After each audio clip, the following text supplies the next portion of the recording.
Hallo und herzlich willkommen hier bei Selbstgemacht. Hilfe! Was mache ich nur mit der Zucchini-Schwemme? In dieser Folge zeige ich euch ein Rezept, wie ihr eine leckere Zucchini in Tagliatelle reinpacken könnt. Die Zubereitung und die Zutaten findet ihr unten in meiner Videobeschreibung. Als erstes geben wir Pflanzenfett in eine Pfanne und das erhitzen wir. Dazu kommt eine Zwiebel, die braten wir kurz an. Dazu geben wir 350 Gramm Hackfleisch, da könnt ihr jetzt nehmen, was ihr wollt. Das wird dann auch angebraten. Ein Esslöffel Tomatenmark kommt dazu. Das lassen wir dann auch nochmal mit anbraten. So verliert das Tomatenmark seine Säure und bekommt ein tolles Restaroma. Dann geben wir eine halbe bis eine ganze Paprika hinein und eine ganze mittelgroße Zucchini.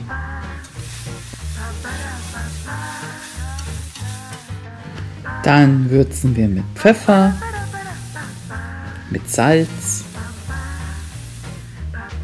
mit Paprika edelsüß, mit etwas Curry und mit etwas Chili. Und hier habe ich selbstgemachte Gemüsepaste. Da ist Schnittlauch drin, Liebstöckel und Petersilie. Wie man die Paste herstellt, findet ihr auf meinem Kanal. Einen Teelöffel gebe ich in das Essen hinein. Und dann wird alles miteinander verrührt. Mit 300 ml Gemüsebrühe lösche ich jetzt das Essen ab.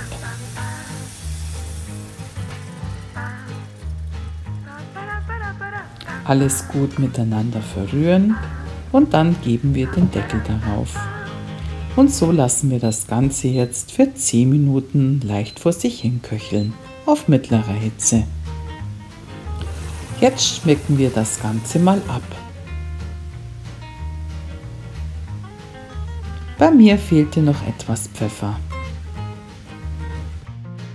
Zu guter Letzt kommen jetzt die vorgekochten Nudeln hinein.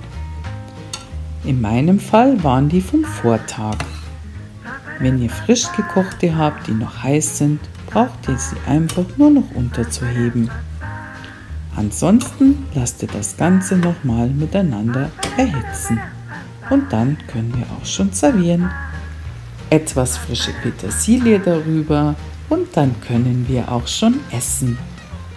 Ich wünsche euch jetzt ganz viel Spaß beim Nachkochen der Tagliatelle mit Zucchini. Das Essen ist schnell zubereitet und wenn ihr zum Beispiel wie ich noch Nudeln über hattet von Vortag, geht es umso schneller. Ich hoffe euch jetzt eine Rezeptidee gegeben zu haben, dass ihr der Zucchini-Schwemme Herr werdet. Vielen Dank, dass ihr dabei wart. Ich würde mich freuen, wenn ihr das nächste Mal wieder reinschaut, hier bei Selbstgemacht. Macht's gut, Servus!